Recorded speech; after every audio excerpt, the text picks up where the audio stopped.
जय श्री कृष्ण। नमस्कार।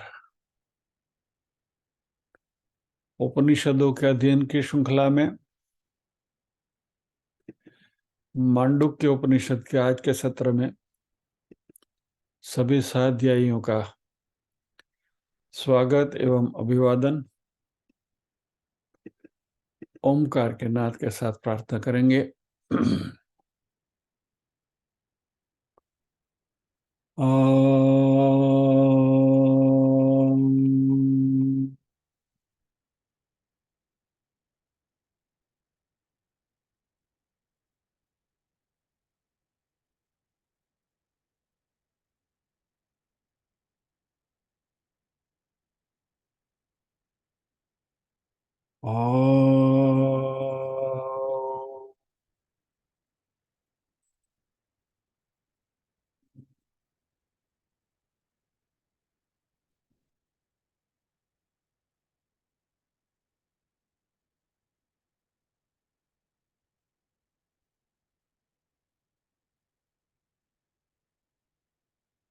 ओम।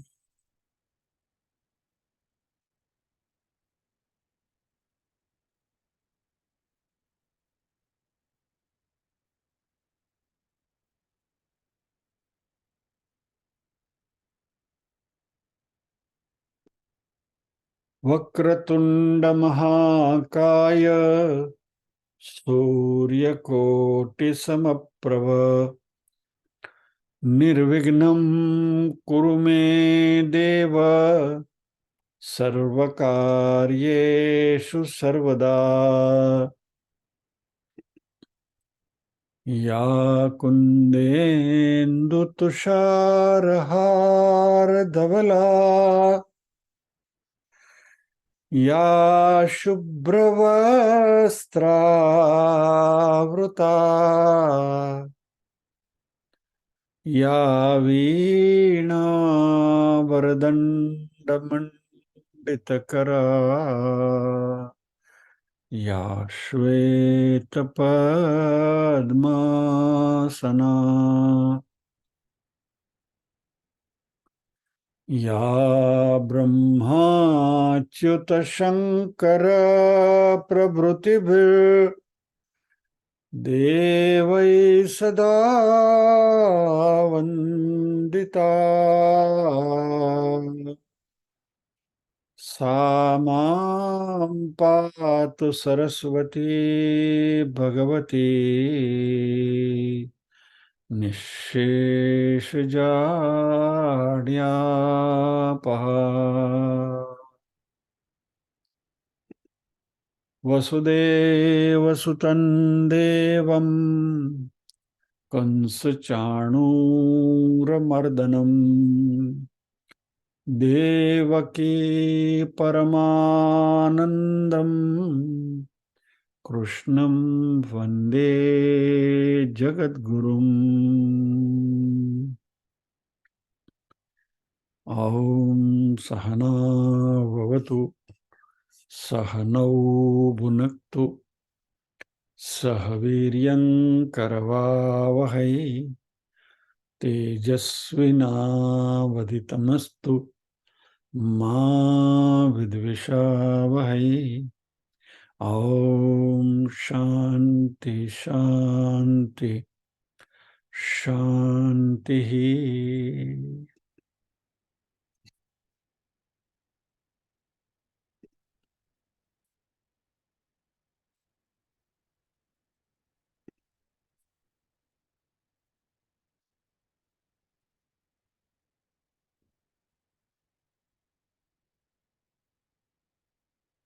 मांडुक्य उपनिषद का पारायण करेंगे। अथ माण्डुक्योपनिषत् शान्तिपाठः। भद्रं कर्णेभिः शृणुयामदेवाः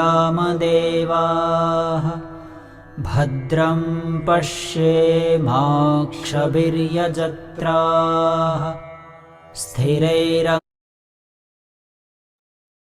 सभी की लिप मूवमेंट्स में देख रहा हूँ। कौन स्टेच्यू बैठे हैं और कौन साथ में पारायण कर रहे हैं।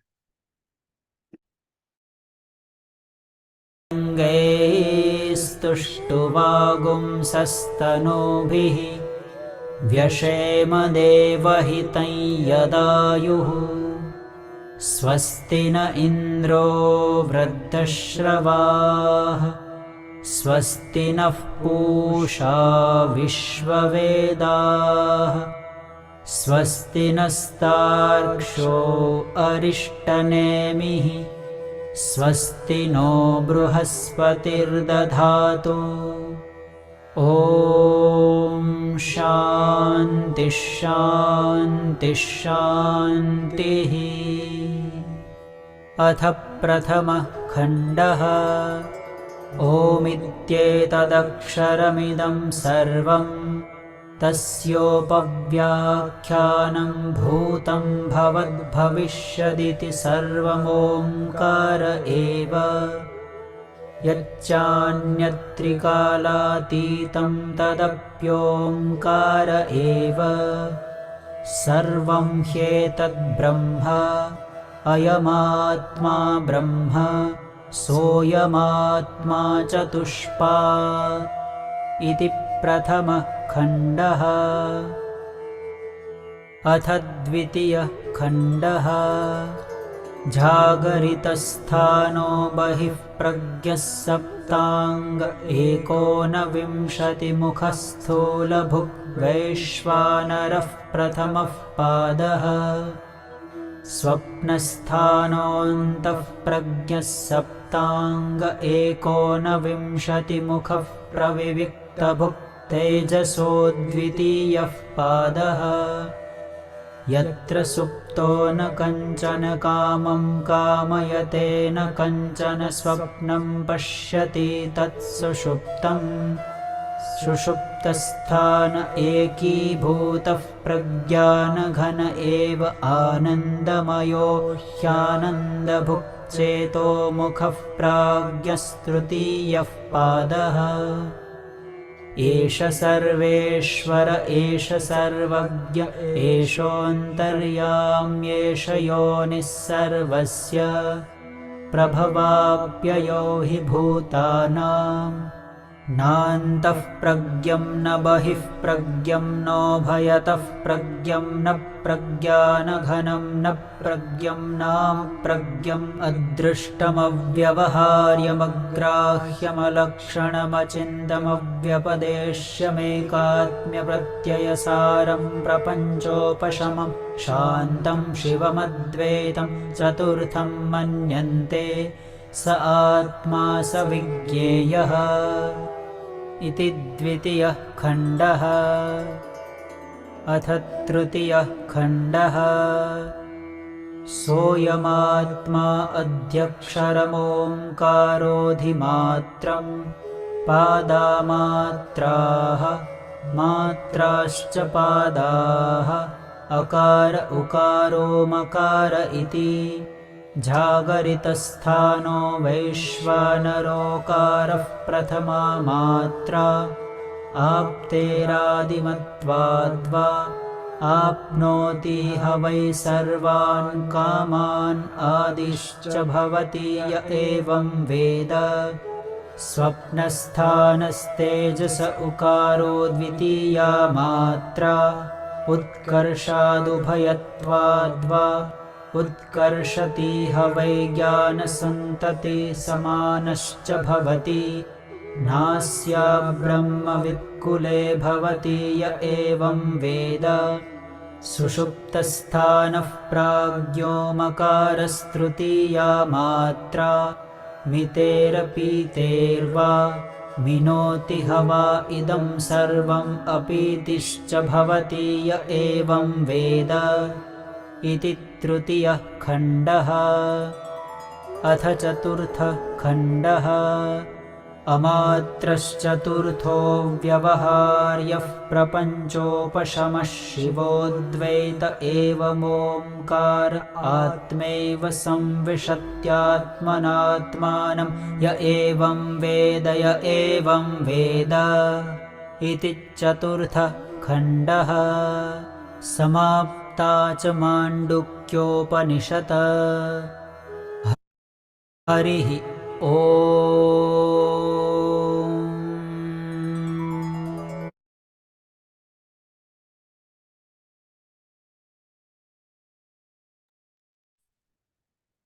समाप्त मांडुक्योपनिषद। घरे जाओ।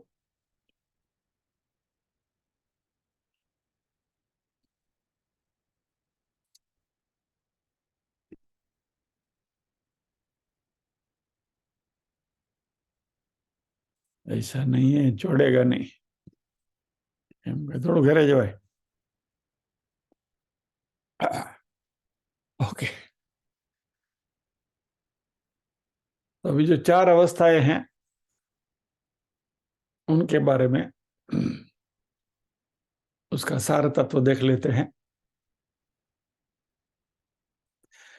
सबसे पहली अवस्था जागृत अवस्था।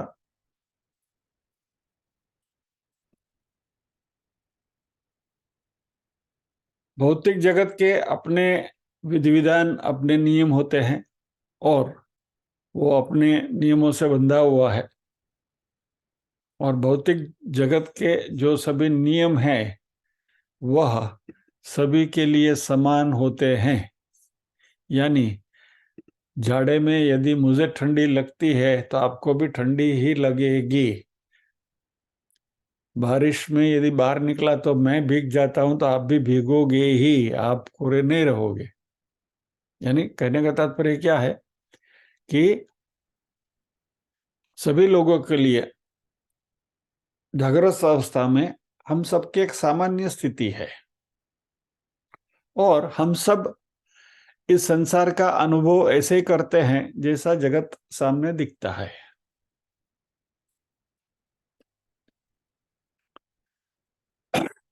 यह जो आत्म चैतन्य है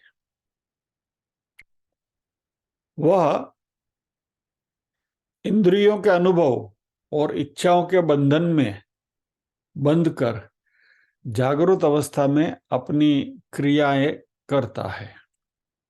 अभी प्योर कॉन्शियसनेस क्रिया करता है, यह शब्द प्रयोग टेक्निकली स्ट्रिक्टली सही नहीं होगा, लेकिन जैसे हमें मालूम है कि ये चैतन्य तत्व जब भी जीवात्मा बनता है तो ये जीवात्मा का ये जो लक्षण है उसकी हम चर्चा कर रहे हैं। यानी वही चैतन्य तत्व जो इस शरीर के साथ जुड़े हुए अपना संबंध बनाता है।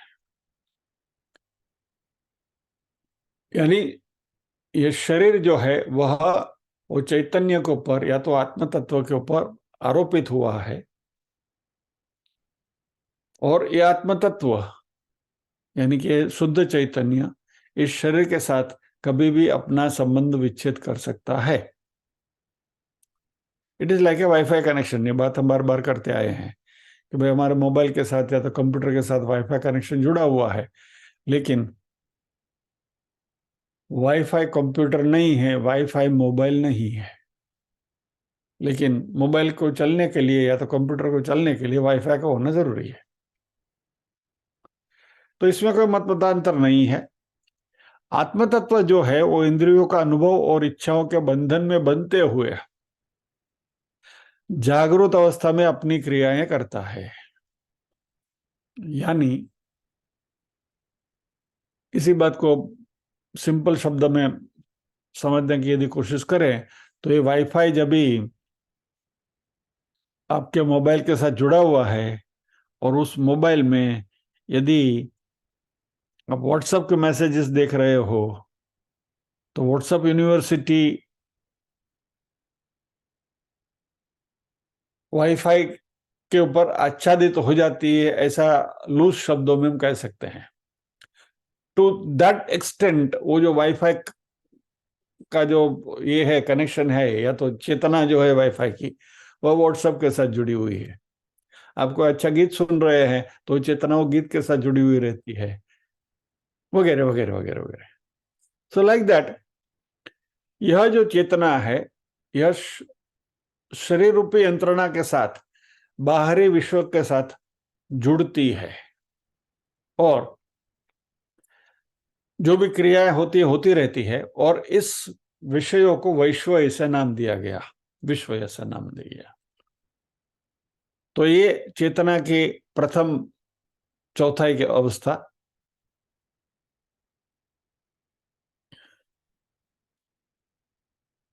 और इस अवस्था में ये जो चेतना है वो बाहरी वस्तु के साथ जुड़ी हुई रहते हुए उसके 7 अंग और 19 मुख है।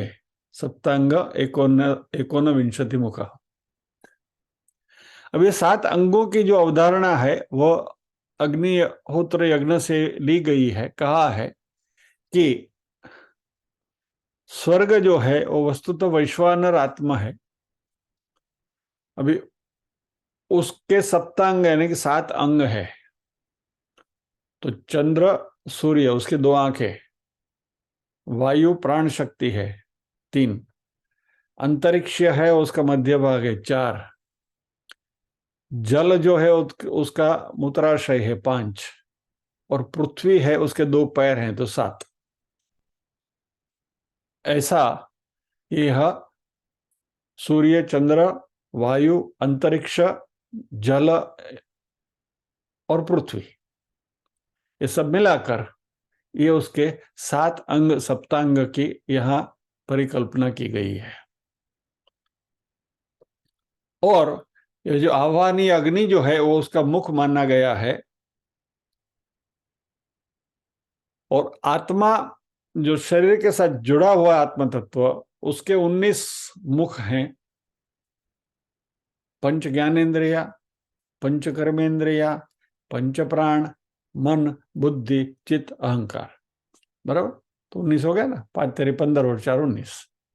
सो एकोन विंशति मुख। और ये सारे जो हैं वो अनुभव के प्रवेश द्वार हैं। इन 19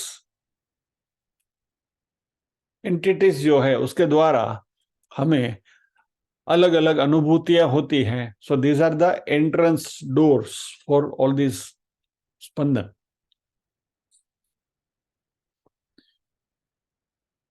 और क्योंकि ये जो वैश्वानर जो है वो ये 19 मुखों से स्थूल वस्तुओं का उपभोग करता है, इसलिए उसको स्थूल भोगों का भोगकर्ता माना गया है।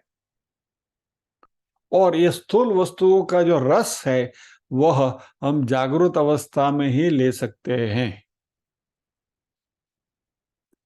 यानी इस जगत के जो बाहरी भोग हैं, विषय जो हैं, उनका उपभोग का रस लेने के लिए, आनंद लेने के लिए हमें जागते रहना जरूरी है।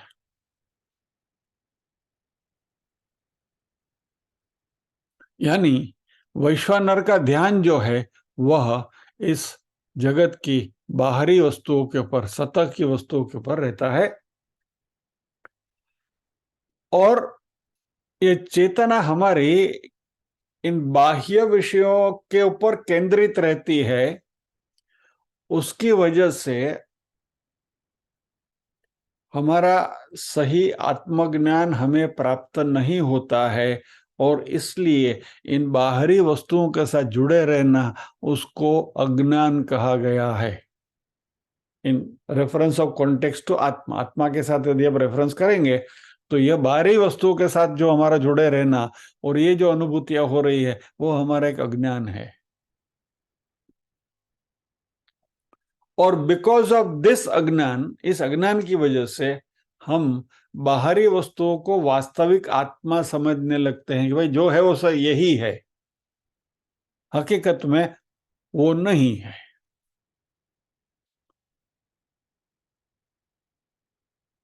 यानी हमारी जो चेतना है वो आत्म तत्व के ऊपर केंद्रित होना चाहिए जो सही है, लेकिन उसके बजाय वो बाहरी वस्तु के ऊपर शरीर के माध्यम के द्वारा व्यवहार करती है, केंद्रित होती है। इसलिए वह अज्ञानता के रूप में दिखाई देती है। तो ये हुई जागृत अवस्था।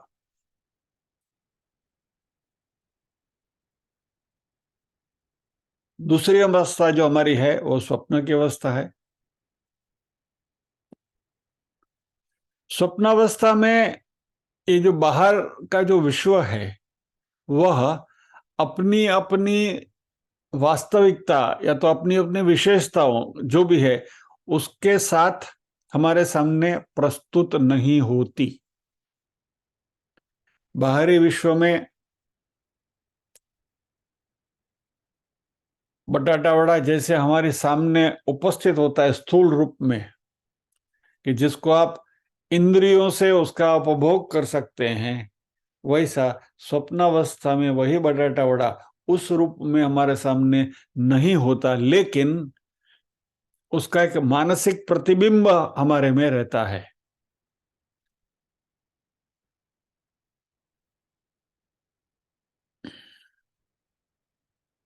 और यह जो प्रतिबिंब स्वप्नावस्था में है वह जागृत अवस्था में जो हमने अनुभव किए हैं उसी अनुभव पर आधारित होते हैं और मानसिक अवस्था की अनुभूति होती है। हमें कई प्रकार के स्वप्न आते हैं, विविध प्रकार के स्वप्न की सृष्टि में हम मौज करते हैं। और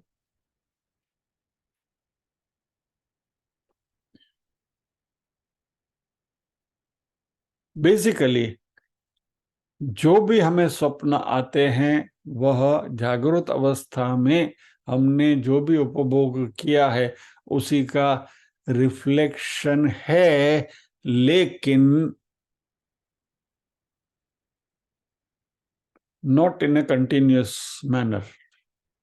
यानी आप बाहरी अवस्था में जिस चीज का जिस तरीके से उपभोग करते हैं उसी तरीके से उस स्वप्न में आएगा ऐसी उसकी कोई गारंटी नहीं है।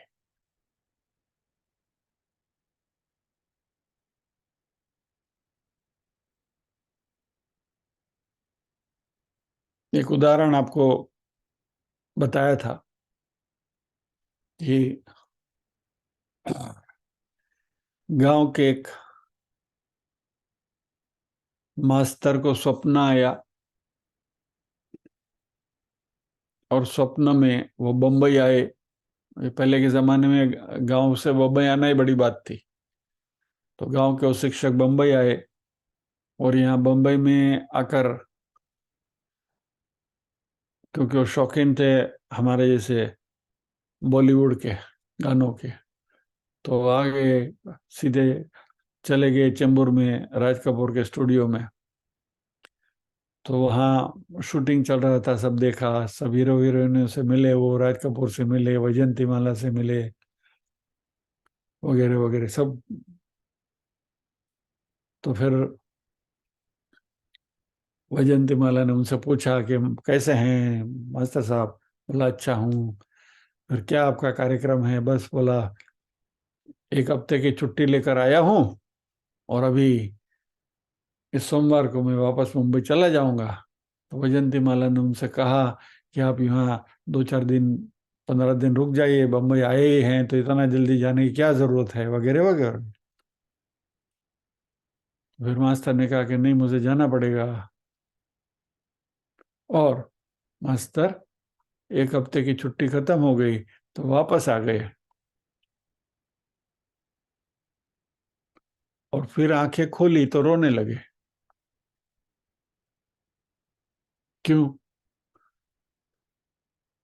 अभी समझ में बात आई, करे तो स्वप्न था। अभी स्वप्न में 15 दिन और रहता था तो इधर कौन छुट्टी में ये टिक मार करने वाला था या तो पगार कटने वाला था। लेकिन स्वप्नावस्था जो है वह जागृत और अवस्था में किए गए अलग अलग अनुभवों को कि एक खिचड़ी पकाकर हमारे सामने स्वप्नावस्था में ये सब आता है और हमें पता नहीं है कि वो किस स्वरूप में कैसे आएगा। लेकिन इस स्वप्न में हम कुछ न कुछ अनुभूतियां जरूर करते हैं। यानी बाहरी अनुभवों का जो प्रभाव हमारे पर है वह स्वप्न में दिखाई देता है। लेकिन बाहरी माध्यम के साथ कोई स्थूल संबंध हमारा नहीं होता। ये हमारी जो इंद्रियां हैं, स्थूल इंद्रियां हैं, उनकी कंपैरिजन में मन जो है वो सूक्ष्म है, वो आंतरिक तत्व है।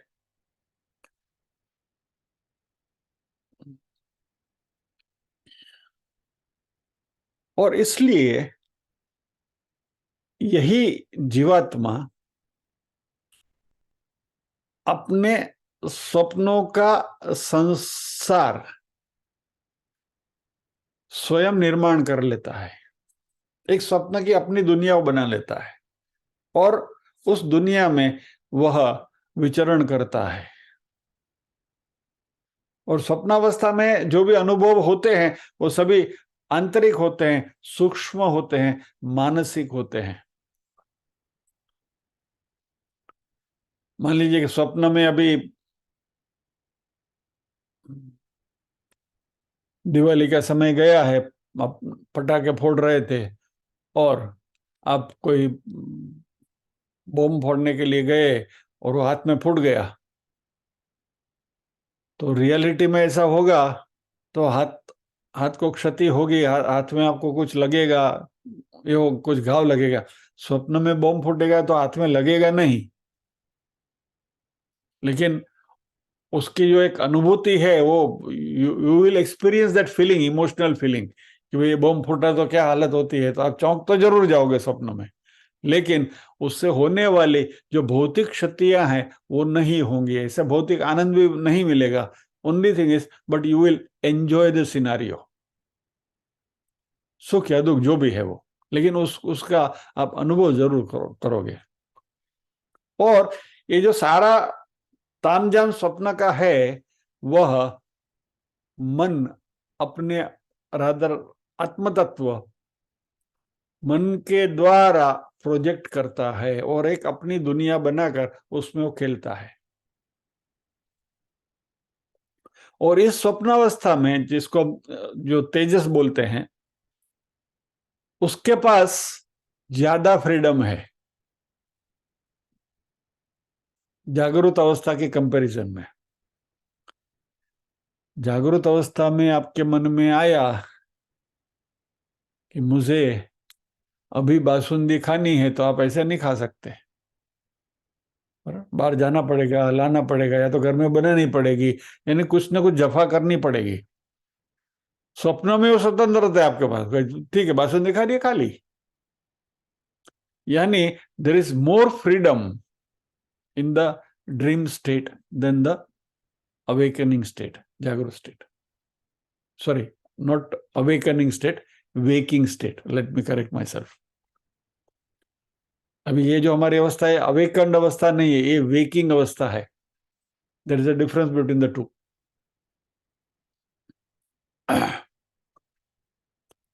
अवेकनिंग तब होगा जब आत्मज्ञान होगा, तब तक we are in a waking state, अभी हम जाग रहे हैं।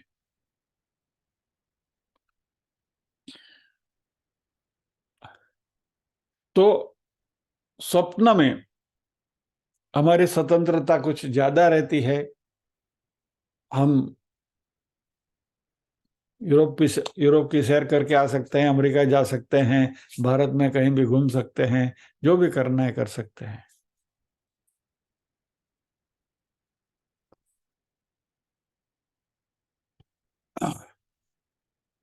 तिरुपति के मंदिर में या तो जगन्नाथ जी के मंदिर में गर्भद्वार में प्रवेश नहीं है, लेकिन स्वप्न में आप प्रवेश करके भगवान के चरण भी छूकर आ सकते हो।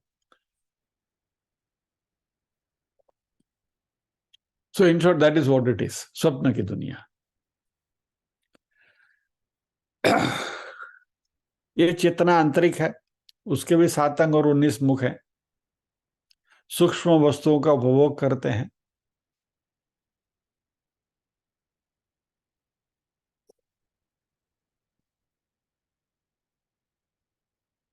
तीसरी अवस्था हमारी है सुषुप्ति की।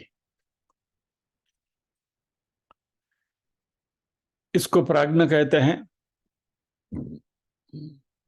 पहला था वैश्व, दूसरा था तेजस, तीसरा है प्राज्ञ।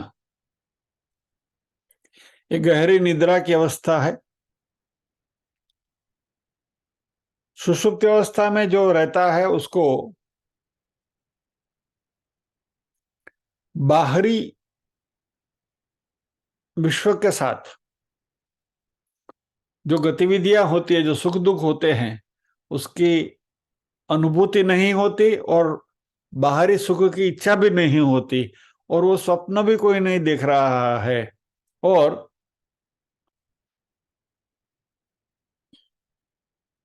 इस सुषुप्ति अवस्था में बाहरी और आंतरिक विषयों का ज्ञान सुषुप्त स्टेट में रहता है। गाढ़ निद्रा, गहरे निद्रा।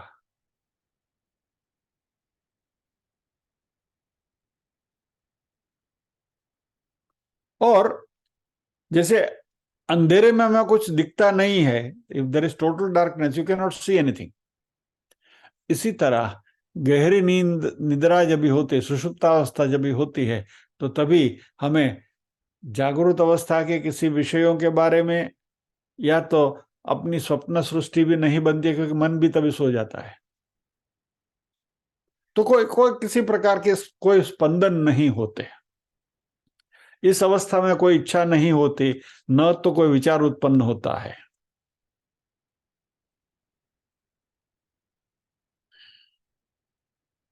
परसों की बात है,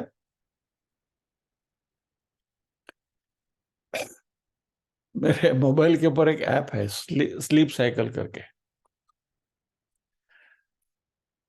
तो वो रात को उसको लगाकर अपने बिस्तर के पास रखता हूं, और वो अपने हिसाब से रात की अपनी नींद कैसी रही उसकी वो एनालिसिस करता रहता है, कि आपने कुछ खराटे बुलाए, या आपने कुछ रात में बड़बड़ करी क्या, वो सब उसमें ये होता है, रिकॉर्ड होता है।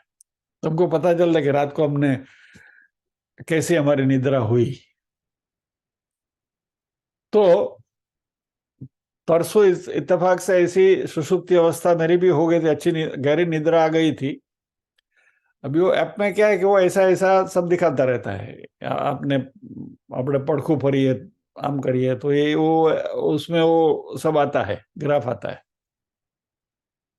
तो परसों जब भी सो के मैं उठा, यानी 2 दिन पहले, तो उसका जो ग्राफ था वो सीधा ऐसा आया, स्ट्रेट, कुछ नहीं बीच में।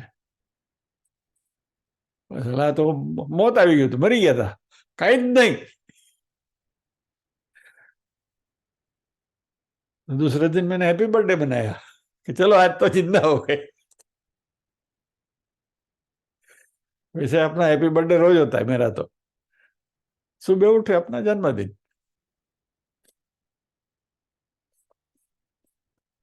लेकिन ये सुषुप्ति का ये मजा है, एक आनंद है। जब भी अच्छी गहरी नींद आती है, तो दूसरे दिन जब भी आप उठते हैं तो इतने तरोताजा अपने आप को महसूस करते हैं। और ये सुषुप्ति अवस्था में ये जो आत्म तत्व जो है, वह, उसके लिए एक बहुत, हिंदी में एक टेक्निकल शब्द का प्रयोग किया है, संप्रत्यय मूलक। मैंने भी पहली बार जब ये पढ़ा था, मैं भी थोड़ा चकरा के बोला, ये संप्रत्यय मूलक यानी क्या, थोड़ा अघरो हिंदी है। तो उसका मैंने इंग्लिश ट्रांसलेशन ढूंढा, तो इंग्लिश ट्रांसलेशन भी ऐसा ही मिला, आइडिएशनल। मर गए यार, तो इधर से कूदा तो उधर लटका, आसमान से टपका खजूर पे लटका। एनीवे, इसका इन शॉर्ट फिर अर्थ टूट के मिला, वो विचार प्रधान अवस्था है, यानी कि इसमें आइडियाज आते हैं। सुषुप्ति अवस्था में जो आत्म तत्व है, वह कुछ अंदर खिचड़ी पकती है, कुकिंग चलता है, आइडिया आते हैं, और यह एक हमारे ऊपर एक प्रभाव छोड़ता है। और उन आइडियाज के ऊपर से फिर जब भी हम जागते हैं या तो स्वप्न देखते हैं, तो वो फिर वो आइडिया वहां रिफ्लेक्ट होते हैं। तो स्वप्न में हम एक काल्पनिक दुनिया में होते हैं, जागृत अवस्था में सो कॉल्ड रियल दुनिया में होते हैं, I am using the word so called, लेकिन ये सुषुप्ति अवस्था जो है वह चेतना की जो पहली जो दो अवस्थाएं हैं, जागृत और स्वप्न, उसका एंट्रेंस है।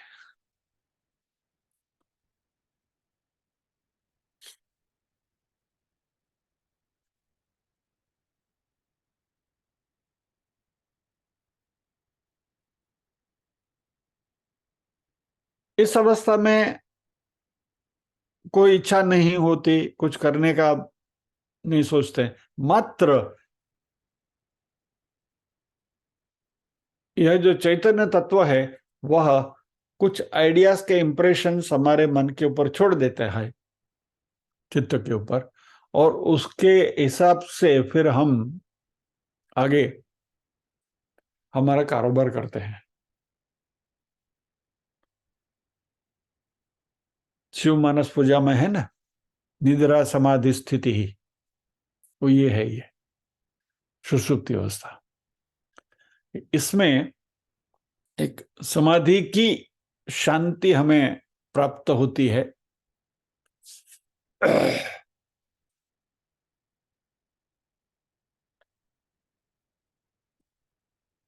और यही हमारे स्वप्न और जागृत अवस्थाओं के अनुभवों की जो चेतना है उसका प्रवेश द्वार है। यानी कि ये सुषुप्ति में हमने जो आइडिया बनाए उसी से ही हम जागृत या स्वप्न में अपने आप का व्यवहार करते हैं।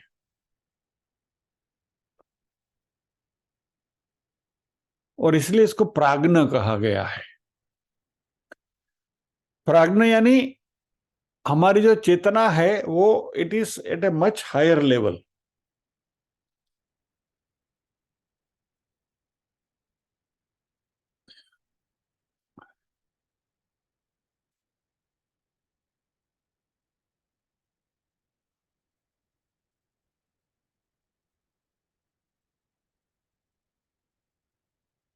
सुषुप्ति में हमारा जो द्वंद्व है वो भी टेम्पररीली मिट जाता है। यानी कि हम आत्मा तत्व, शरीर, मैं शरीर हूं, मैं आत्मा हूं वगैरह जो नाटक है वो हमारा, वो द्वंद्व भी टेम्पररीली उस स्टेज में मिट जाता है, क्योंकि कोई स्पंदना ही नहीं है और प्रत्येक वस्तु समरूपी हो जाती है। जैसे अंधेरे में कुछ दिखता नहीं है उसी तरह पर, लेकिन ये अंधेरा अज्ञान का अंधेरा भी नहीं है और ज्ञान का प्रकाश तो अभी तक उसमें आया नहीं है। लेकिन प्राज्ञ स्थिति में क्योंकि हम सुख दुख से परे हैं टेम्पररीली, इसलिए उसका एक आनंद है।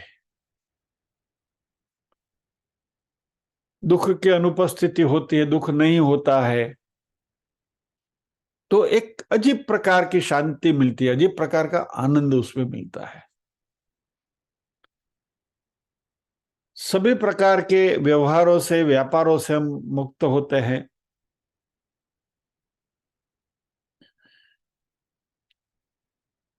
इसमें कोई क्रियाशीलता नहीं है, वी आर नॉट एक्टिव, कुछ नहीं कर रहे होते हैं, पड़े हैं। और इन दैट सेंस ये पूर्ण मुक्ति की भी अवस्था है। यानी कि किसी को भी यदि यह सोचना है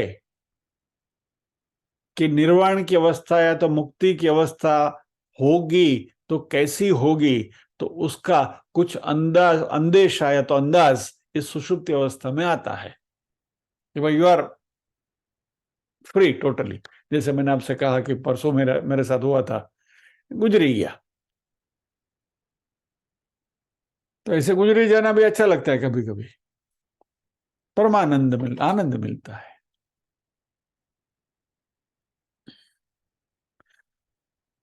आनंद जरूर मिलता है लेकिन वो स्वयं परमानंद नहीं है। यानी बासुंदी आप चखोगे तो मीठी लगेगी लेकिन वो शक्कर नहीं है। Let us put it this way, बराबर। If you eat anything sweet, पेड़ा खा लो, बासुंदी खा लो, जो भी मिठाई आपके मन में आते हो खा लो, रसमलाई खा लो, तो आप खाते हैं तभी वो स्वाद की अनुभूति होती है, लेकिन वो स्वयं शक्कर यानी कि वो मिठास तत्व नहीं है। यानी आनंद की अनुभूति होती है, लेकिन स्वयं परमानंद नहीं है। बासुंदी में मिठास कहां से आई? शक्कर से आई। रसमलाई में मिठास कहां से आई? शक्कर से आई। तो मिठास का आप अनुभव कर रहे हैं खाते समय, लेकिन वह स्वयं शक्कर नहीं है। यानी आनंद की अनुभूति हमें होती है, लेकिन वो स्वयं परमानंद नहीं है। वो परमानंद क्या है, वो तो जब भी मुक्ति मिलेगी तभी पता चलेगा। और जिस दिन उसका पता चल गया उस दिन आप गेले, बात खत्म। उसके बाद आप कौन और मैं कौन?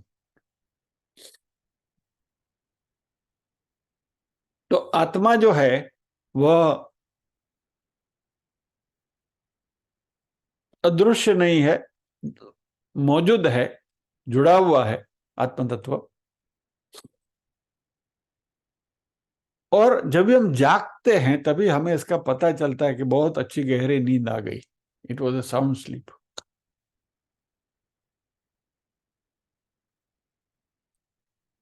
यदि इस सुषुप्ति अवस्था में ये चैतन्य या तो ये आत्म तत्व अदृश्य हो गया, अलग हो गया, પછી બીજે દિવસે વાંધા પડે, ઘરવાળાએ ઢંઢોળવા પડે, એ ડોક્ટરને બોલાવો, પતી ગયું। लेकिन खड़े हो जाते हैं, इसका अर्थ है कि हमारा जो आत्मा तत्व जो है वह सुषुप्ति में भी हमारे साथ कनेक्टेड है।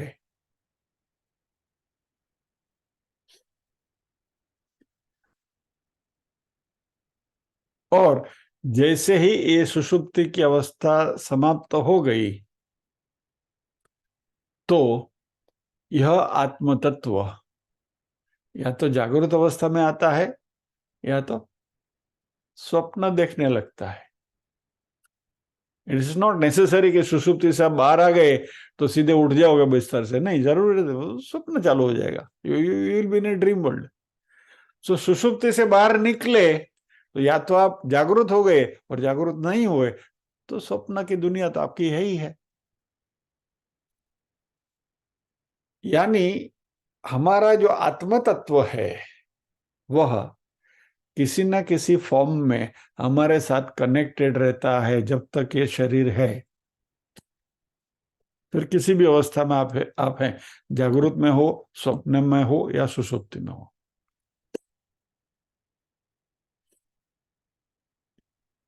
और यह वही आत्म तत्व है जो चेतना के इन तीनों अवस्थाओं में हमेशा हमारे साथ कनेक्टेड, जुड़ा हुआ रहता है, और तुरीय में भी विद्यमान रहता है। लेकिन उसकी बात तुरीय की जब बात आएगी तभी करेंगे। बेसिकली ये सुषुप्ति की स्थिति कुछ ऐसी है कि जिसमें चेतना शांत हो जाती है, शांति की अनुभूति करती है। लेकिन ये हमारी परम अवस्था या तो अंतिम अवस्था नहीं है।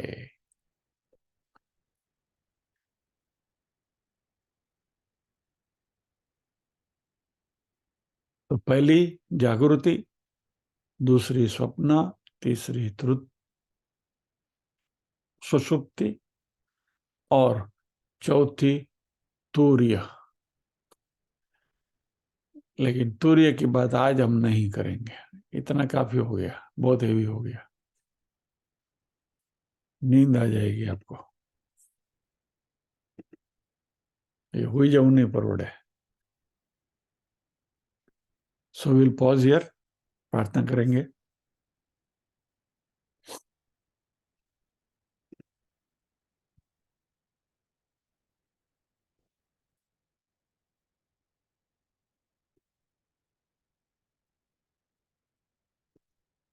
ओम असतो मा सद्गमय, तमसो मा ज्योतिर्गमय, मृत्योर्मा अमृतंगमय, सर्वेषां स्वस्तिर्भवतु, सर्वेषां शान्तिर्भवतु, सर्वेषां मङ्गलं भवतु, सर्वेषां पूर्णं भवतु, लोकाः समस्ताः सुखिनो भवन्तु, लोकाः समस्ताः सुखिनो भवन्तु, नाहं कर्ता हरिः कर्ता, हरिः कर्ता हि केवलम्।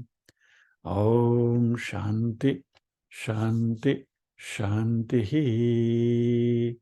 सभी के हृदय कौल में विराजमान परम कृपालु परमात्मा को वंदन करते हुए आज के सत्र को विराम देते हैं। अगले गुरुवार फिर मिलेंगे, इसी बात को आगे बढ़ाएंगे। जय श्री कृष्ण।